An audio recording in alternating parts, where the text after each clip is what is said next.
the warning track. Near the wall, jump. He got it. It's all over. A swing and a miss. And Wilson has pitched a no-hitter. Now to short. Throw to first. No-hitter. Here comes Landeskog and holding it in. Astros win. Wow. He got it. All right. No-hitter number 5. Pitch to Davis. Fly ball deep. Deep center field. And that's out of here.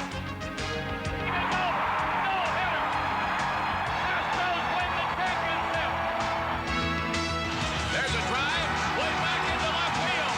It is gone. 25 years of excitement. Celebrating the silver anniversary of baseball's showpiece. Brought to you by Kroger. Well, if you'd had this ticket in your hand on April 9th, 1965, you'd be on your way to the Astrodome for the first game ever in that building, a game between the Astros and the New York Yankees. The Astros are giving a replica of this ticket away to all their season ticket holders this year. And when I got mine, boy, it really brought back a lot of memories. For a couple of seasons, Durker's teammates and the city of Houston watched in awe as the $30 million plus eighth wonder of the world took shape. And now, April of 1965, the Houston Astros were finally in their new home. The first time we walked into the dome, it was at night, and we'd just come back from spring training, and they had all the lights on. We walked out there, and you felt like you had walked into a giant flying saucer or something. It looked like something from another century, and it was really impressive, and I was just 18 years old and a rookie, so it just about took my breath away. An exhibition game christened the new palace, and the Yankees batted Mickey Mantle in the leadoff spot to hit the first dome homer. 48,000 people had to wait till the 6th inning for the long ball. Here's the leadoff batter now. Mickey Mantle, and he drives one into deep center field. Wind backs up. He's on the warning track. Near the wall, jump. He can't get it. It's a home run. Mantle hit it 406 feet from home plate. Mantle got the milestone, but the Astros came away with the win on Nellie Fox's 12th inning RBI single. The official National League opener came a few nights later with NASA's astronauts throwing out the first pitch, and an era was born. It was a wonderful place to watch a game, but playing was another matter. Being an outfielder, I went out in right field, and they started hitting flies, and I didn't see a one, and nobody else did either, and guys were getting hit, and we were yelling and screaming that you can't play in this ballpark. Of course, that's the last thing they wanted to hear.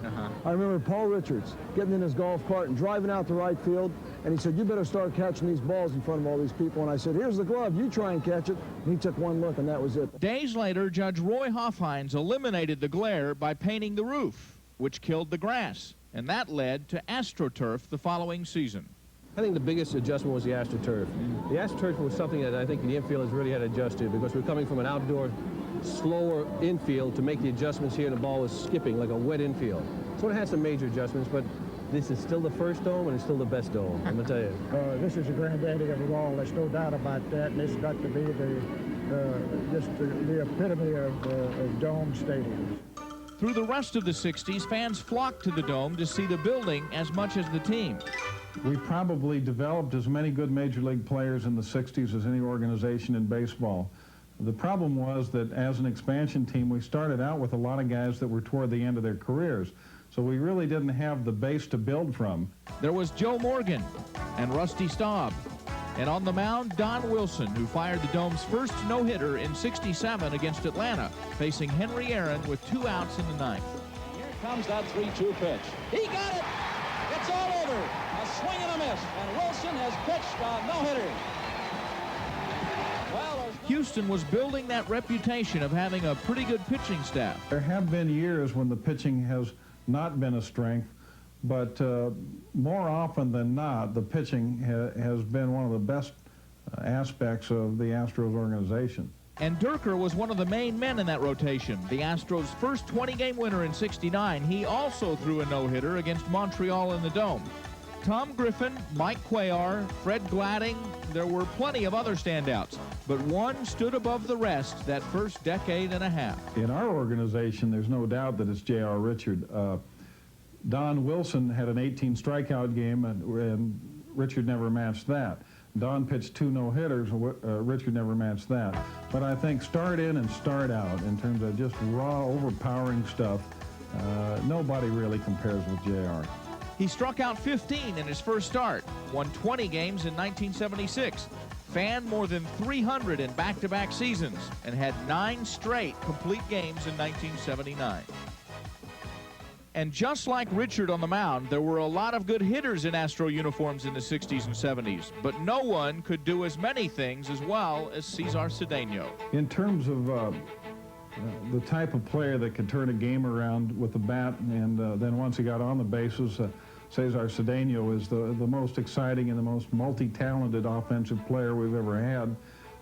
I think Jimmy Wynn was probably the most powerful and the most consistent home run hitter up until Glenn Davis. Now Davis is threatening to break his records. And perhaps Bob Watson is the best RBI man we ever had. But in terms of a guy who could hit a home run, or could get a walk and steal second and third and come in on a ground ball, or could hit a double and stretch it to a triple and come in on a fly ball, Cedeno could do everything. Astro fans got plenty of highlights. The All-Star Game in 1968. The 24-inning contest that same year. And the upper deck home runs from Doug Rader and Jimmy Wynn. That was against Atlanta Braves, Phil Negro, and hit the knuckleball off of him. And I think we won the ball game 4-2 that day. Was it a real slow trot? When I got halfway to first base, I was looking at the ball. Then I kind of speeded up a little bit. Could you believe how far you hit that one? No, I didn't. No, I could not until one time I went up there and took a look at it. And that is a long way up. In 1976, for the first time, a game was canceled because of weather. But not a rain out, rather a rain in. Fans, umpires, and stadium employees couldn't get to the dome because of floods outside. So the Pirates and Astros home plate became a dinner plate. The stadium was still dry. And in 1979, Ken Forsch fired the Dome's third no-hitter, again against Atlanta. Hubbard is a last chance. And the pitch. Bouncer short. Throw to first. No-hitter.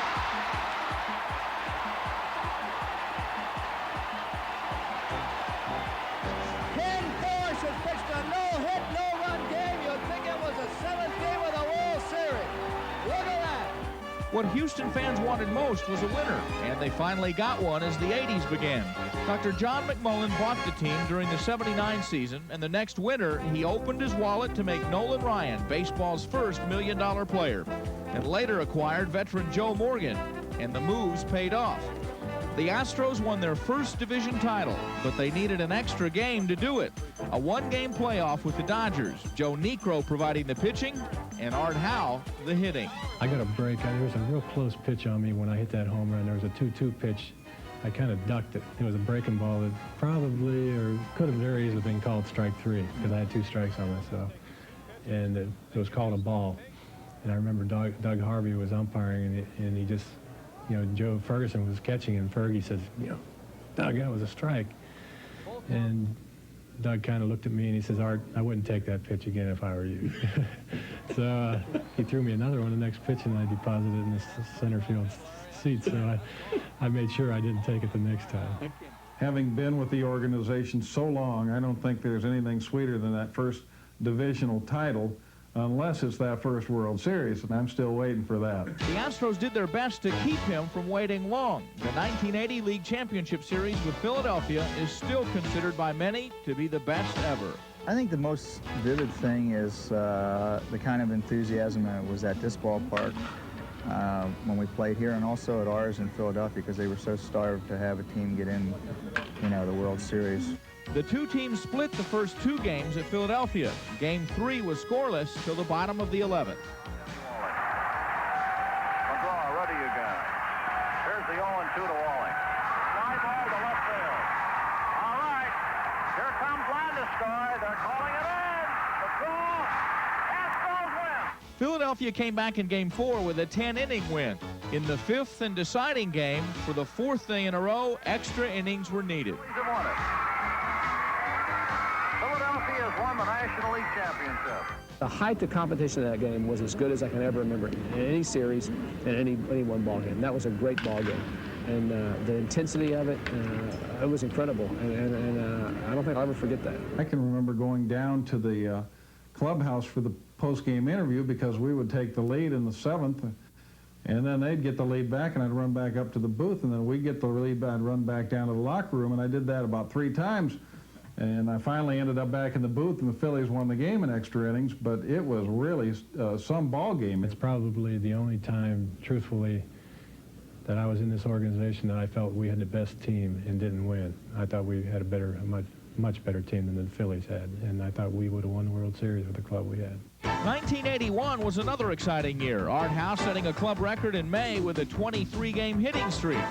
And Nolan Ryan throwing an unprecedented 5th no-hitter in September against the Dodgers. No-hitter number 5. It led to another exciting postseason, Houston sweeping the first 2 games of the split-season playoff before being eliminated on the West Coast. Ryan continued to add to his all-time strikeout record, passing Walter Johnson in Montreal, then getting his 4,000th K in the Dome. And the Houston franchise might have continued its playoff run, but for devastating injuries. They began with J.R. Richard, then Joe Sambito, and Dickie Thon. Young players that were replaced by the emergence of stars like Mike Scott, Bill Doran, and Glenn Davis. In 1986, it all came together again, a perfect mesh of veterans and youngsters, directed by new manager Hal Lanier.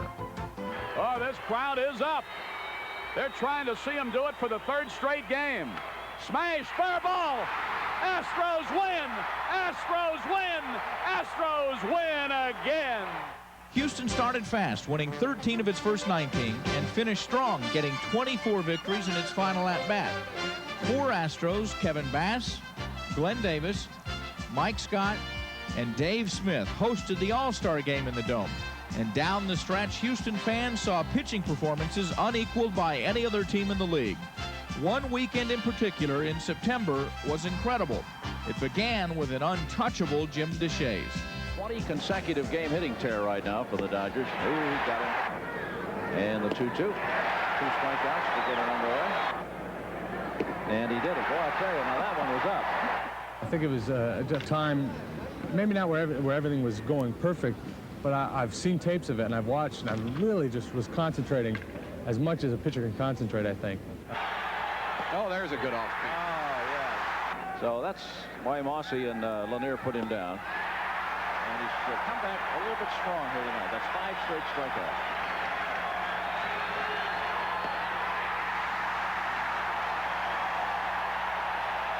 Well, you can't do any better than that.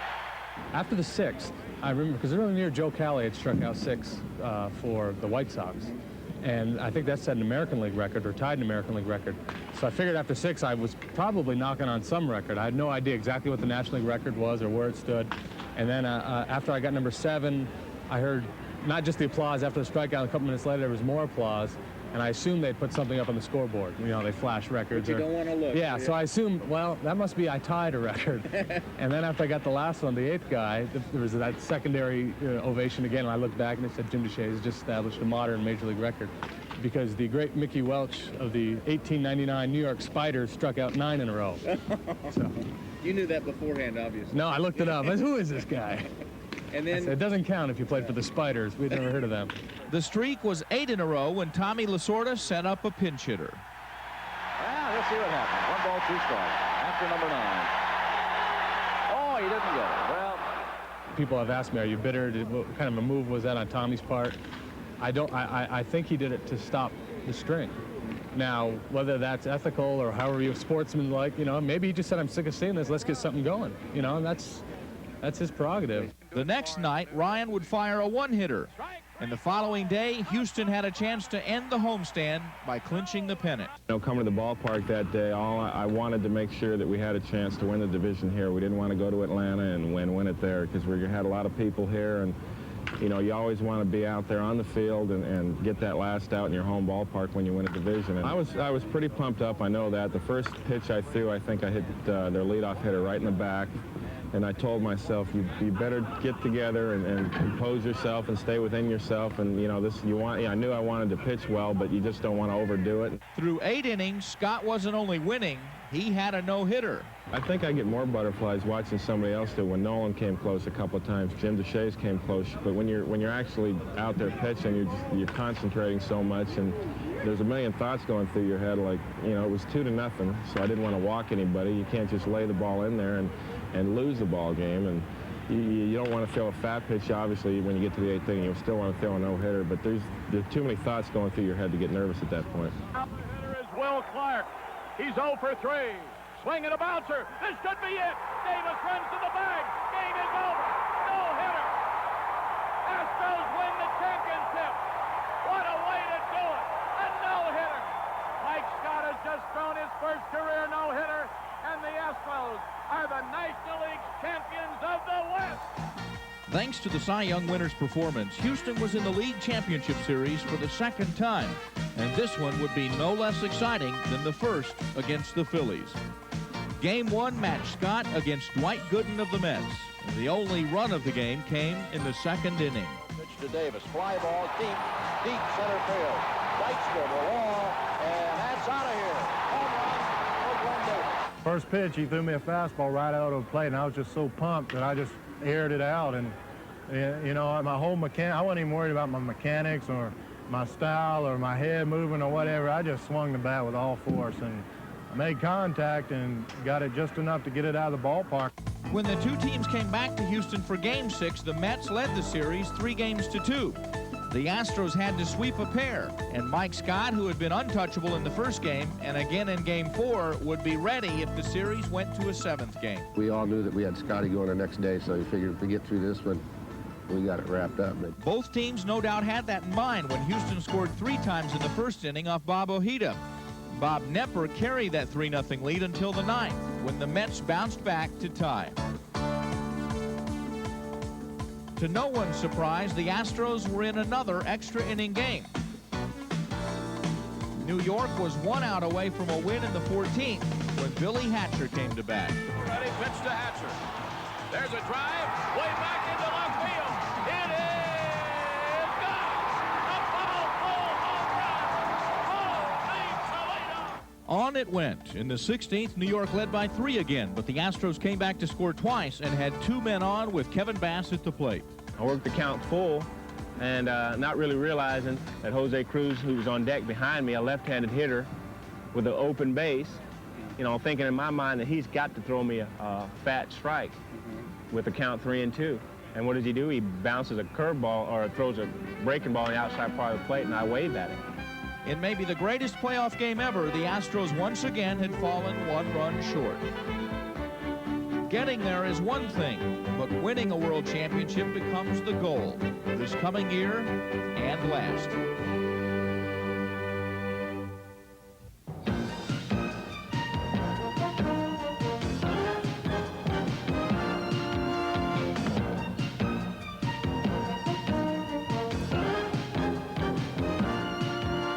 Never before in 25 years had the team put together winning streaks like the '89 Astros. It all began in New York, of all places. Jim DeShays shutting out the Mets on 5 hits, and his teammates, especially Kevin Bass, roughing up Dwight Gooden.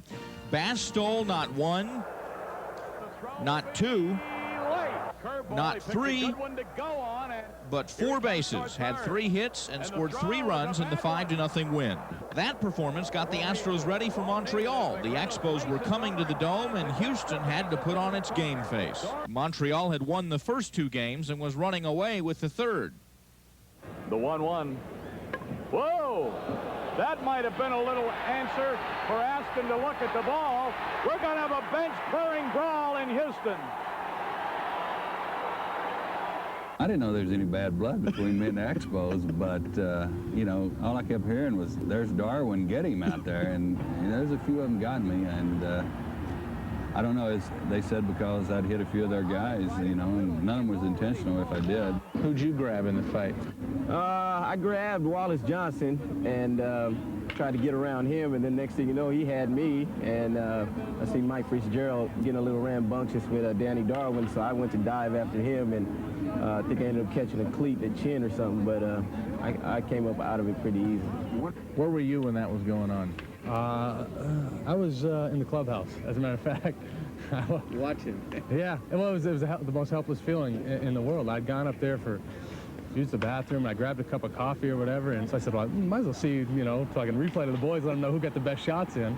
So I kind of watched, and poor Danny had about 7 guys on top of him, and he was giving everything he had. And maybe we just needed something to wake us up a little bit. You know, we came out, we started playing good ball after that. I think it's coincidence. And a lot of people believe that it does make a difference. But if you ever convince me that it makes a difference, I'll probably start a fight every time I go out there. Because if it makes you win 6 out of 7, and you really believe that, why wouldn't you do it? And I thought it brought our team together. You know, you hate to say a fight is what motivates a team, but when you see teammates fighting for each other and sticking up for each other and trying to help each other, it goes a long way. And we came out after that, and we started playing real good team baseball. DeShays made up for it 2 days later in Chicago, throwing his second straight complete game victory to really get the ball rolling. You want to pick up wins when you're pitching well because you know you have those cycles when you don't pitch quite as well, so you need to contribute when you can. And the next day, 3 Astros pitchers limited Chicago to 3 hits in a 1-0 win, the only run scoring on Gerald Young's 8th-inning single. Mike Scott came back with a complete game 4-hitter. The Astros had their first series sweep of the year, and the Road Warriors were born. Next stop, Pittsburgh, and another 3-game sweep. Glenn Davis homered in each game, this one in the 9th, sending the middle contest into extra innings. Usually when you hit them in bunches. Reggie Jackson used to say that when you do hit them, they're like that, and when you do hit them, they're mistakes. Sometimes you don't even know what happened. Then Ramirez came up with 2 on in the 12th, a situation he was becoming very adept at. And this time he gets it into center. Davis will score. Van Slyke whirls around, and the Astros have a 5-4 lead. I like to be in, in a situation like that, especially late in the game, because the other manager think I'm a free swinger and I swing almost everything. In this situation coming to me, I just try to be a little bit more patient and try to hit only one pitch, not like only, in the game. I just swing everything. Davis hit a 3-run shot in the finale. Caminetti a solo blast. 6 wins in a row for the Road Warriors, and it was on to St. Louis for the Craig Biggio Show. It's a fair ball, and Biggio's come through. Poole heads in to score. Ramirez is going to get the go-ahead. Here's Vince Coleman's looping throw, and onto the plate, not in time. That made it 3-0, but the Cardinals bounced back with 2 runs in the 8th, and they were still threatening with Vince Coleman on second and Willie McGee on first. To the point where he finally made a mistake to the hitter. Boy, you don't want to do that with Guerrero up there. He's going. Biggio throws to second, and they got McGee. He made the heads-up play, and he got McGee because Coleman definitely had third base stolen cold. In the 9th, Dave Smith came on and got a save for the 3rd time in 4 days. Smith wants the appeal. He went around. He went around. And the road winning streak was now at 8. Some people say you're fearless out there on the mound. Is that true? I guess it looks that way, but no. Let's say I have respect for hitters, So I definitely, like I say, have respect for certain hitters, and that's, I don't know if that's fear or being smart. Caminetti would make it 9 in a row with the biggest day of his career, getting 2 runs batted in with his 2nd-inning double. 2 more with this home run in the 7th. Right field, Brunanski.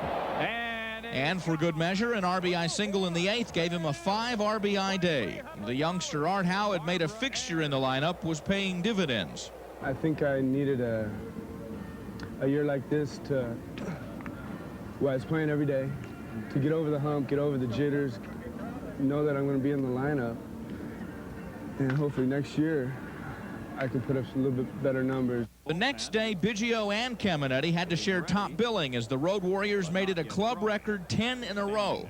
It was tied in the 9th when Caminetti singled, but he knew he had to get into scoring position. Caminiti's going. Pena's throw is not going to get him. Biggio then brought him home with another double, and the Astros had become the best road team in the National League. Bouncing high for a ground rule double. The Astros take the lead 4-3.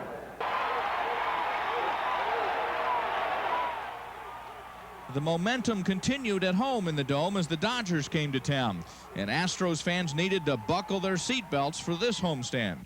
Probably the most exciting streak that I've ever been involved in baseball. Hit on the hands. Griffin comes to the plate. It bounces, and Socha can't hold it. The run scored. Hatcher will go ahead for third, and the relay's dropped, so he's in without a throw.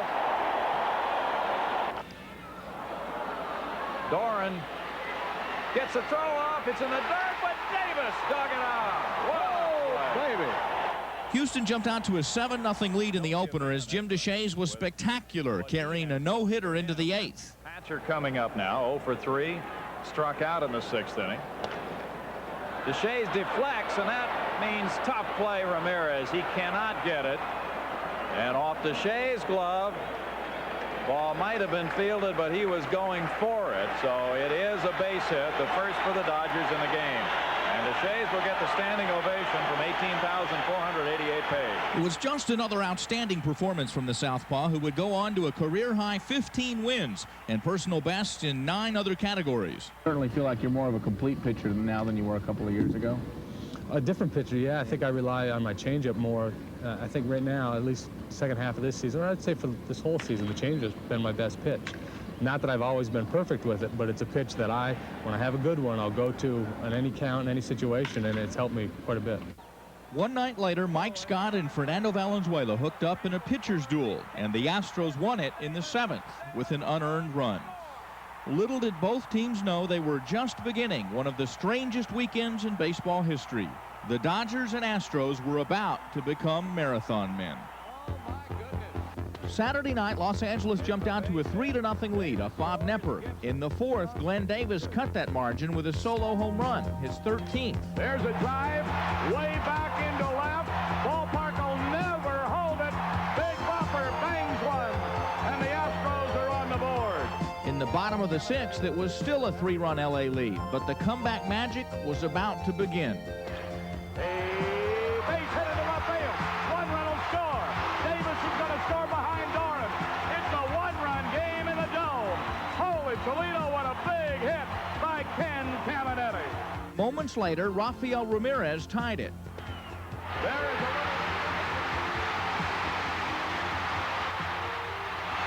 wait, score tied. It was the last run either team and 35,000 fans would see for a while, thanks to some great defense. Davis and Trevino. Will there be room? Davis, yeah, he hopped the fence and got it. What a play. He hopped right into the dugout and made that catch. And some splendid pitching by both sides began to dominate. Larry Anderson threw 3 scoreless innings, and in the 11th was lifted for a pinch hitter, Craig Reynolds. A crowd of 35,991 treated to a bonus tonight. Extra innings, many have stayed. Little did they know how big that bonus would be. But in that same inning, it looked like the Astros were going to win it. Again, the 1-2 pitch is coming. Shelby backs up. Reynolds is tagging. Here comes the battle. Shelby with a throw. Reynolds coming in. Socha blocks the plate, and he is out. In the 15th, the Astros threatened again, loading the bases with only 1 out. The Dodgers are bringing everybody in. All Alex has to do is get a medium deep fly ball, and this baby's over. There's the fly ball, but can Gwynn get the throw home? Here's the tag at third. Here's the throw to the plate, and another collision, and Terry Poole is out. At one point, you know, in the middle innings, or the latter innings, I should say, when the game just kept wearing on, and you kept looking up at the clock, and it was 1 o'clock, and the next thing you know, it was 1:30, 2 o'clock in the morning, and you start to wonder, you know, is this thing ever going to end? Jim Deshaies is going to bat. Wow. I mean, I'll tell my grandchildren, yeah, I pinch hit for Oro Hershiser in the 15th, 17th inning, whatever it was. And did what? Well, it's inconsequential. Look it up. You know what I did. Deshaies takes strike 3. In the 18th, it was Jim Clancy's turn to make his first relief appearance of the year. I think we ran out of pitchers, and I was the next one, you know, as a starter. And, hey, I'll go out there anytime, you know. I'll take my chances going out there. He and Hershiser matched goose eggs, and the night wore on. So the gentleman watched the first inning in Hawaii, got on a plane, flew to L.A., is now in his hotel in Los Angeles, watching inning number 19. By the 20th frame, the scoreless streak for the Dodgers had reached 14 consecutive innings, but they had men on second and third with nobody out. Clancy got a strikeout, and then some help from Caminetti. Caminetti diving, gets up, throws to the plate. They got Scioscia in a rundown, and he is out. What a play by Caminetti. The game wore on. We just started getting a little bit more aggressive and you know, able to put guys on base. And once the Dodgers brought in Hamilton, you know, we definitely thought we could win. Of course, most of the Astros hadn't seen Jeff Hamilton pitch. Lasorda opened the 21st with Eddie Murray moving to the hot corner, Fernando Valenzuela playing first base, and Jeff Hamilton on the mound. And he wasn't conceding anything. I was sitting behind home plate up here, and somebody said that was 90 miles an hour, and here's a third baseman, and his next pitch was 92, and he was consistent 90 miles an hour. I'm wondering why this guy's playing third base. Billy Doran led off the 22nd with a single and went to second on a fielder's choice. Hamilton bore down, and Caminetti became the 31st player to strike out in an at-bat in this record-setting contest. And that brought up Ramirez again. I set my mind, I said, if somebody in base and I come to, you know, to hit, I going to finish this game. Like I told a couple of guys in the dugout, and I'm lucky to do it. And he's been trying tonight and trying. Base hit off Fernando's glove. Billy Doran's coming to the plate. Here's the throw from Davis. He is bowling over Scioscia. He's safe. And Doran has scored the winning run. It was the Astros' 9th win in a row, but there wasn't much time to rest. Went home and got about 3 hours of sleep and turned around and came back for another extra inning game. But it looked like anything but overtime early on, the Dodgers jumping out to a 6-0 lead with the help of a Mike Scioscia grand slam. But no lead was insurmountable as far as these Astros were concerned. You know, I thought it reminded me of '86. We had a bunch of come-from-behind wins in '86, won 20-some games in our last at-bat, and it felt that way. The dome was alive. People were going nuts. The comeback magic began in the 5th. Louis Meadows up with the bases loaded. 2-0 pitch coming to Meadows. Here it is from Belcher. There's a drive to right field. Louis Meadows is hooking, and it is gone! Grand slam, Louis Meadows!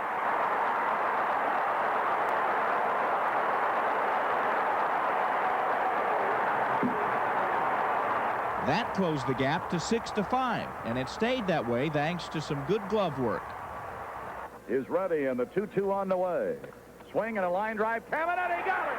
Holy Toledo, an acrobat at third. He caught that ball on a trampoline. And the pitch to Griffin, a bouncer left side. Reynolds there. Grabs it, throws, and got him! He got an AstroTurf bounce.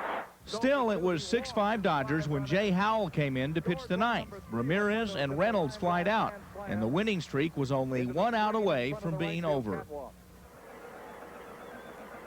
Jay Howell ready, pitch on the way. Swinging, fly ball, left field, it's deep, it's up, it's gone. Holy Toledo. Craig Biggio has jacked one out of here. The first time in 2 years that the Astros have been able to score a run off Howell, and we are tied.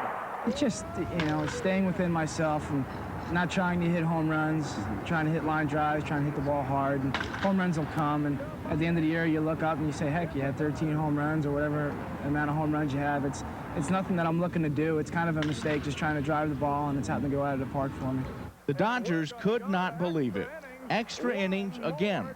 And again in the 12th inning, L.A. looked like they would salvage a win. Chris Gwynn tripling to right center with 1 out, and that brought up Dave Anderson. But the Dodgers have a runner at third. And a line drive into left field coming on. Reynolds has got it. Throw to the plate, and it'll be out at the plate. Holy Toledo, what a play by Reynolds.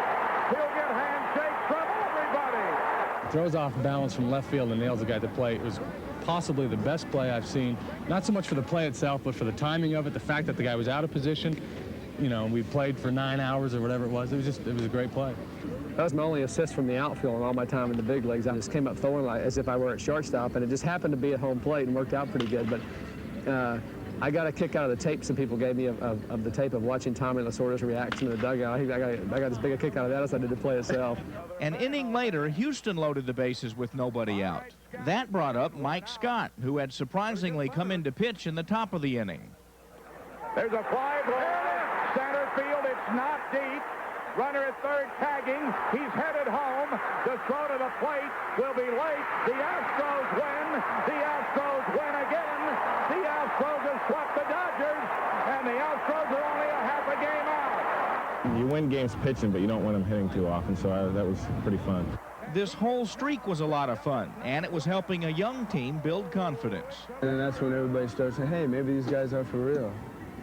And we never doubted ourselves. But the extra inning games had taken their toll. Art Howe had to dip into the minor league pool to find a starter the following night when San Diego came to town. His choice, right-hander Mark Portugal. I had a rough day traveling that day. I remember coming from Canada. I traveled all day. I was tired when I got here.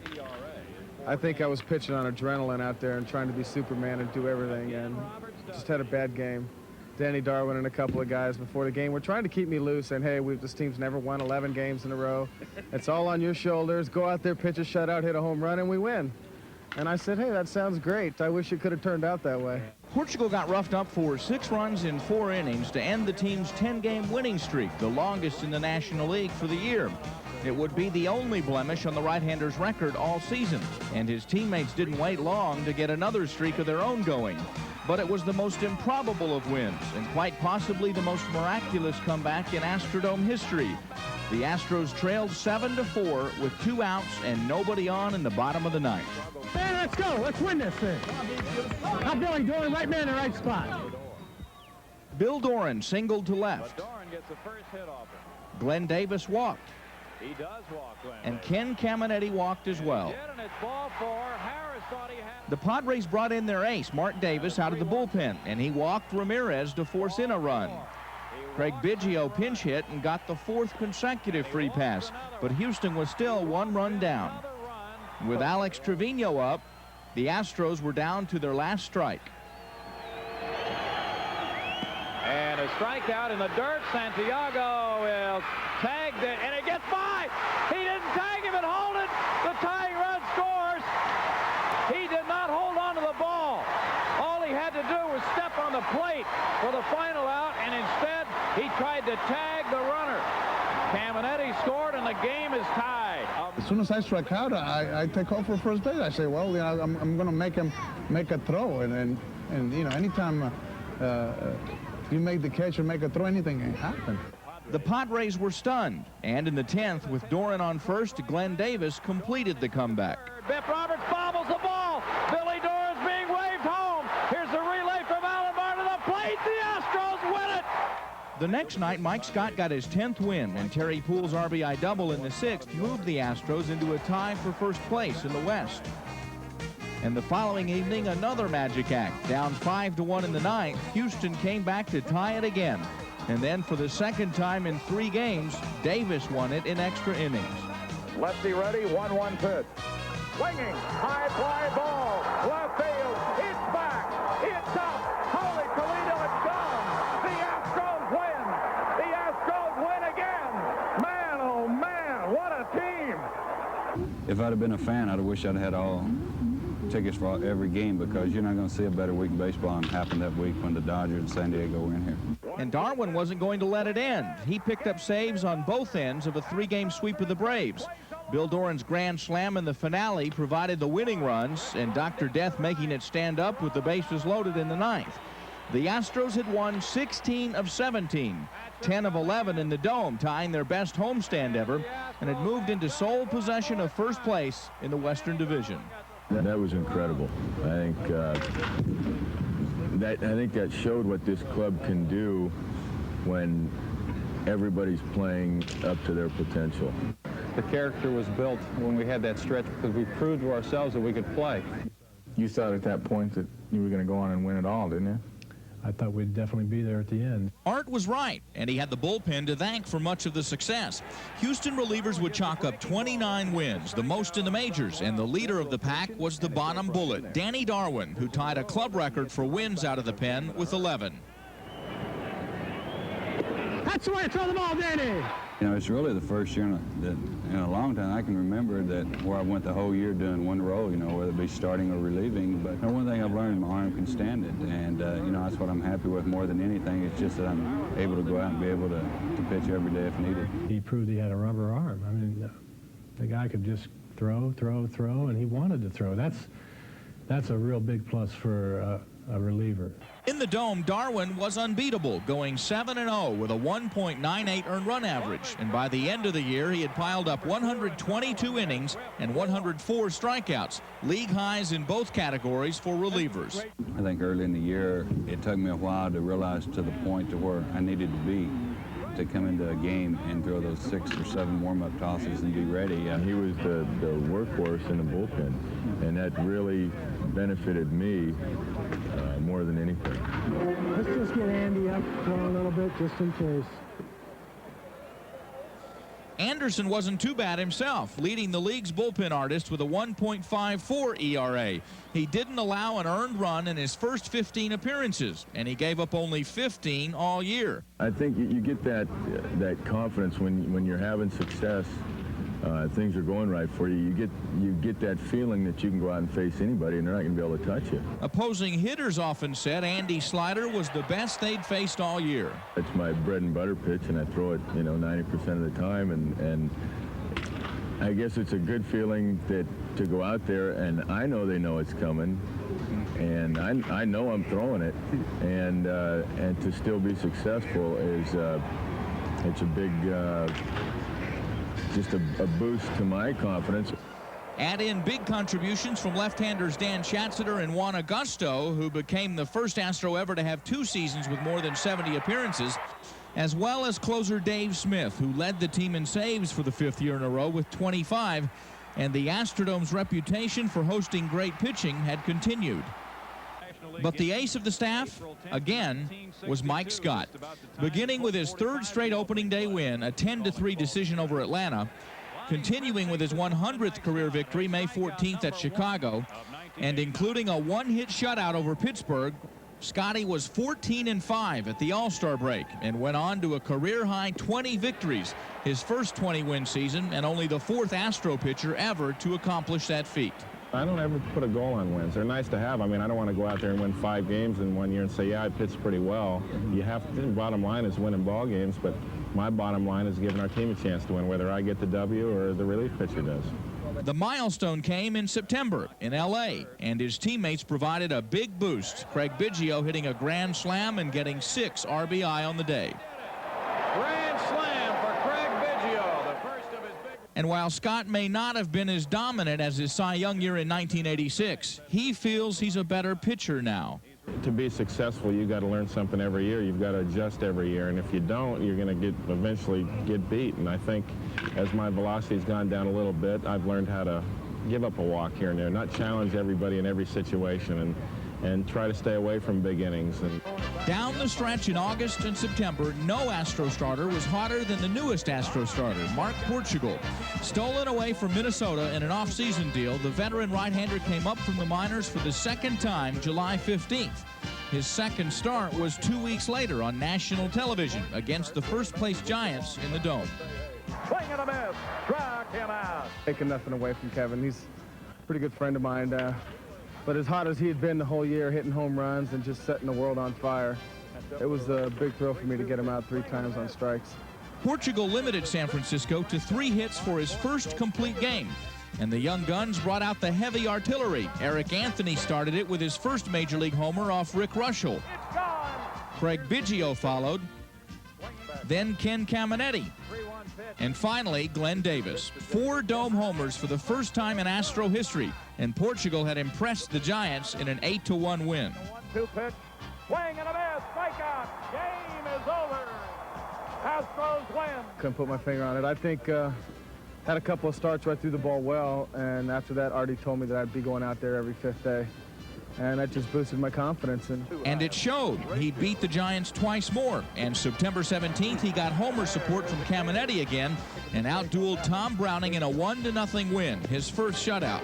He struck out 9 and was rolling toward a 7-game personal winning streak, the longest for an Astro starter since 1983. He's gone. He thought he had a walk, but it's strike 3 call. Has this winning streak surprised you at all? Yeah, I'd be lying if I said it didn't. I go out there to win every game I pitch, but to win 7 in a row and be on such a good groove like this, I didn't expect it. I'm happy it's here. I hope it continues. That second-half performance no doubt earned the right-hander a spot in Art Howe's plans for 1990. Yeah, hopefully I'm here to stay now. Catch it out in front. Come on, man. There's a knock. Get up. Way out. The big bat for the Astros once again was Glenn Davis, leading the club in home runs for the 5th straight year and in runs batted in for the 4th season in a row. Is there 1 or 2 home runs you hit this year that really stand out in your mind? I think the 2 that I hit during the Cubs series, later on during the season, the one I hit in center field here in the Astrodome that hit off the back of the black tarp, that was probably one of the longest home runs I've ever hit. The other one was the night before. Whenever you hit the ball to right center, Bruce, and particularly with power, you drive the ball that way and it goes about 10 rows up in the seat, I mean, you got to be doing everything right. And when I seen that, it was just like an assurance factor. Hey, you're on them. You know, you're zeroed in. Stay right there. Glenn would hit 34 homers, the second best year ever for an Astro slugger, moving him to 3rd place on the all-time Astros home run list. But Davis has his sights set on higher ground. I always think about being the home run king here in the Astro organization, being able to break that record here in the Astrodome. I mean, 38 home runs, that's an accomplishment here. I have a goal to do that one day, and as long as I play here, I'm going to keep doing my best to hit as many as I can. Before his career is through, I think he'll have more home runs than Jimmy Wynn or anyone else that's worn the Astros suit. I guess with the possible exception of Eddie Matthews, who was here for a while and hit over 500 home runs. The 1989 Astros began the year with a new attitude that continued throughout the season. They can feel it, man. They're waiting to get beat. It was a feeling created by new manager Art Howe intentionally. Because it's tough enough to go out there and do your job and have somebody harping on you from the bench consistently who's supposed to be on your side. So I just basically wanted to let the players know I was behind them 100%. But Art preferred to give credit to the youngsters, especially Caminetti and Biggio, for the team's style of play. We just seemed to catch on fire because of both his and Cammy's enthusiasm. They just went out there with reckless abandon and wanted to show people that they belonged in the big leagues. And I think you can ask a lot of the veterans on our club, and I think it gave them a lift to see that all out, let's go get them, boys, and no matter what the score is, we still have a chance to win attitude. Caminetti blossomed after Art told him in spring training that he would be in the lineup every day, hitting .255 with 10 homers and 72 runs batted in, second only to Davis. I knew he had a talent after the first day I saw him on a baseball field. But the part of Ken's game that stood out was his defense. Hit hard, diving Caminetti. He throws it low. Playing in 161 games, the most ever by an Astro third baseman, Caminetti dazzled fans and teammates alike almost daily with fantastic glove work and a rifle arm. I don't really work at diving as much as I used to because of the way this 46-year-old, 26-year-old body's acting up, but I do take pride in a ball down the line that I can, come close. I kind of get mad if I don't get it. Or if I do get it and I throw it away, then I'm really mad. There's an art to being in the right place at the right time, and it starts before the pitch. When I see the pitcher coming through after my corner vision over here, I'm looking at the hitter's back foot to see if he's going to maybe try and square one down or lay one down or watching that area. And then right as the ball is being released, I'm looking right up in front of the plate. Because if that bat head from a right-hand hitter comes across that plate right there, it's coming to me somewhere. And a lot of times you'll see me, when I see the ball coming here and I see that bat head coming, I'm already breaking towards the line. Out of all those outstanding efforts, there are a couple that stand out in Ken's mind. I think the one that I took from the Pirates, JR, was probably the best one all year, but that was instinct, and that was a ball that I could have got to, but it did take the bad hop, and I just reacted. Holy Toledo, what a play! Corner to corner. The one I look at the most, the one that amazed me the most was the one hit from a left-handed back, Martinez from Montreal Expos. And he hit a shot one hopper, and I just threw my body, knocked it down, threw from my knees. I think to me that was probably the best play I've ever made in my career. Holy Toledo, unbelievable. The play of the game, one of the plays of the year. Caminetti takes a double away from Martinez and a standing ovation in the dome. He's got as good a raw talent as anybody. I tell you, anytime the ball's hit there, you know if he does knock it down, he's going to throw him out with the gun he's got over there. But, you know, he's got a good chance of being a Gold Glove third baseman. He's my vote this year for the Golden Glove at third. I don't think anybody could have played better third base than Cam. Needless to say, the pitchers loved him. But maybe the greatest compliment came that night in August in the Dome when Kenny saved a win for Jimmy DeShays. I gave him the game ball. It was a complete game, and I didn't have very good stuff that day. And I think my quote was, I had a good Caminetti. I gave him the ball. You know, I said, no, you deserve it. You pitched a great game. He goes, no, you deserve it, you know. The game would have been a little different outcome if you didn't make some of those plays. And he told us what he wrote on it. To Ken Caminetti, who made Brooks Robinson look mediocre. It was unbelievable the day he had. It reminded me of, you see that clip of Brooks all the time in the 70 series against Cincinnati. What a play coming in to get Jay Bell. Everyone loves surprises, and the Astros got a good one behind the plate in 1989. The team gambled in May, making 23-year-old Craig Biggio the starting catcher. And neither the Astros nor the first-round draft pick took the time to look back. Houston would win 23 of its first 29 games with Biggio behind the plate. When I first saw him 2 springs ago, the impression he made on me just at spring training was the best of anyone that I saw come up through our organization since Cedeno. And Biggio's teammates agreed as they anxiously watched the young catcher develop into a top-flight all-around player. He's been real consistent the whole year, and that's something that really stands out in my mind. Craig was a catalyst. During that long winning streak in late May and early June, Biggio put together a 12-game hitting streak, a club record for catchers.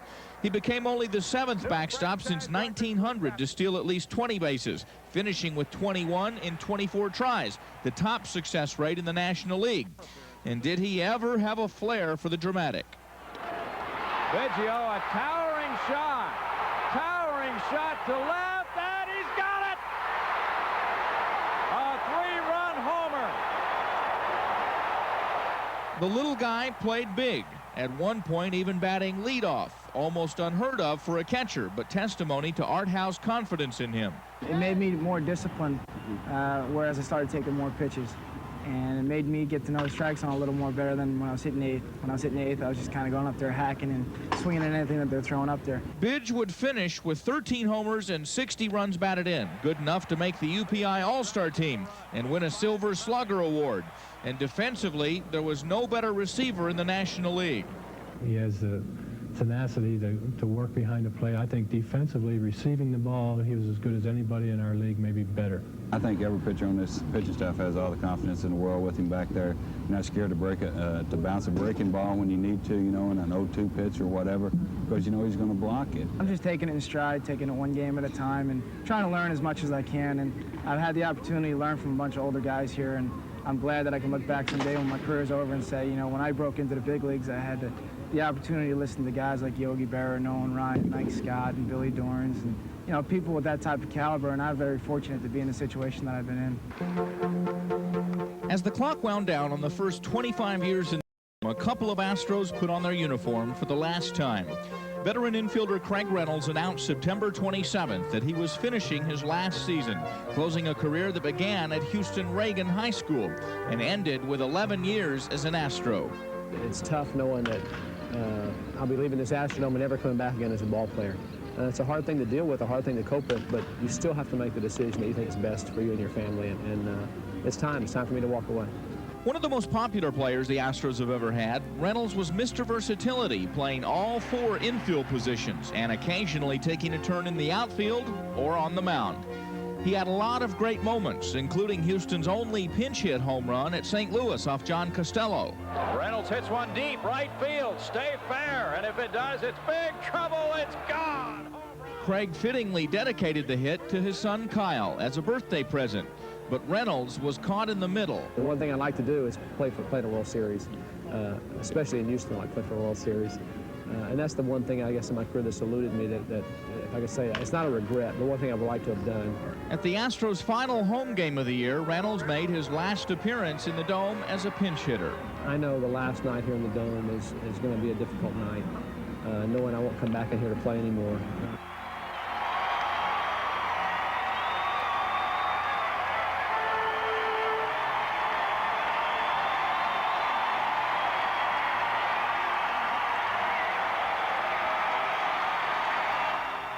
It's a great game. I have no regrets about the game. It's been wonderful for me and my family.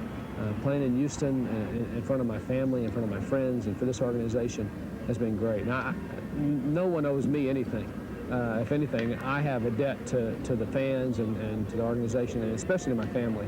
To have played here 11 years has been really special for me and for my family, like I said. I'm going to miss it. The feeling, no doubt, is mutual.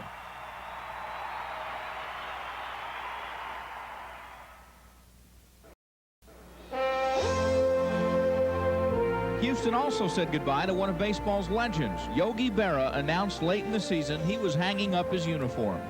Too many guys have been in this game for 42 years, Bruce, and I enjoyed every minute of it. I think it's time to go home a little bit and play around with the grandkids a little bit. The Astros hitting coach and an assistant to Art Howe on the bench, Berra had been with the club 4 years. I owe Yogi an awful lot for the stability he helped bring to this club while I was here, and his calm on the bench. I mean, nothing seems to rattle Yogi, because Yogi's been through everything. My gosh, I played 17 years with the Yankees. I was in 14 World Series, won 10 of them. I managed in both leagues. I won 10 in each one. I was the most valuable player 3 times, got in the Hall of Fame. How much more could I ask for, Rose? The man is just filled with knowledge, and I think that I've picked his brain as much as that I can pick it, and if I didn't do that, I would have been wasting. There were plenty of big moments, but one stands out in Yogi's mind. Don Larson's a no-hitter. It's got to be. There hasn't been, nobody's ever pitched one yet. This game's over 100 years, and a perfect one at that. That's the funny part about it. Can you pick the best player you ever saw? Well, DeMott's got to be the best player I ever saw. That's for a player now. For a hitter, Ted Williams, I have to say. Yogi knew baseball, and he knew how to make people laugh, intentionally or not. And he leaves these Astros with a lot of memories and Yogiisms. Went in to order a pizza and got the pizza done, and the guy said, "Yogi, you want this cut up into 4 slices or 8?" And he says, "Well, you better just make it 4. I don't think I could eat all 8. We were golfing at Lake Nona, and he was complaining about the greens because they'd just been aerated. And he goes, "How the heck are you supposed to putt on marinated greens?" Julio Lopez and Charlie Kerfeld and Anderson, I believe, had the Conehead mask on. And I was there for this one. And it's not as great as some of the other ones, but I can verify this one anyway. And the quote was, "Those 3 guys make quite a pair." Yo, did you say all those things they say you said? Some are true, Bruce, and some aren't. No, they're not all true. But I do come up with it because I could sit with the kids at home and my wife, and, we'd be talking, and they'd say, "Oh, there he said another one. There's another Yogiism, and all that." I really don't know. It just comes out. Just like when I said it ain't over till it's over. It just came out. What time is it, Yogi? Now. As one legend leaves, another era is beginning. I don't think there's anything that is more encouraging to a baseball organization than the development of young talent and the anticipation of young players that get established in the big leagues, becoming stars in the big leagues. Astro fans got a glimpse of the future from this young man, Eric Anthony, in 1989. Swinging, there's a drive, way back into right center field. It's up, it's gone. Holy Toledo! I'll remember that, probably for the rest of my career. It was a great moment, for me anyways. you know when you hit it, it was out? Yeah. It was the first of 4 homers Anthony would hit with Houston after terrorizing minor league pitchers and being touted as the next great power hitter in the big leagues. It's a lot of pressure, but you just have to go out every at bat and swing the bat like you can, and your natural stroke will take over and the ball will go. He's got the chance of becoming the next superstar power hitter in baseball. I mean, he possesses all types of power to all fields. He can hit it as far as anybody that walked out on a baseball field. And like I said, he enjoys playing, and he's got a quiet confidence about himself, which is really exciting for a manager to see in a young player. A young player who has that, he's not cocky, but he's confident, and he knows he can do the job, and that's going to take him a long way. I'd like to start all over with his ability. Or Darryl Kiles, the hard-throwing young right-hander who's making a meteoric rise through the minor league system. You can't teach velocity, and Kyle has it, winning 11 of his last 15 decisions at Columbus. If you start developing a guy every year, and some years 2 guys, after 4 or 5 years of that, you find yourself with a good young team. And I think the Astros are on their way to that type of a trend. Here's the pitch to him. Swinging in a broken bat, slice liner, caught by Yelding, throw to third. Add in youngsters like Eric Yelding, who showed flashes of brilliance last season, Mark Portugal, Gerald Young, who led all National League outfielders in assists with 15, and Caminetti and Biggio, and the future looks as exciting as the past. And while the '89 Astros came together under Art Howe, Houston's young guns have their own work of art. Caminetti, Young, and Biggio have their own poster coming soon to a store near you, and they're ready for action in 1990.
Sooner or later, you know, that last week, they're going to be chasing you if you continue to go at it the way we did this year, and hopefully this coming season is going to be that year.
Most of the pitchers hit better this year. I've been working with them. Only going to ask you this once. Is it irrevocable? Is it irrevocable? That's easy for you to say. Spell it. I feel like it is, yeah. Some guys are born to hit. Other guys make themselves good hitters. Which are you? I'd have to say born. Definitely. You've just always felt like you could hit the ball? It's just instinct, you know. It's always been able to hit. What's your favorite kind of food? I like any kind, as long as it's good. As long as you can eat it. That's right.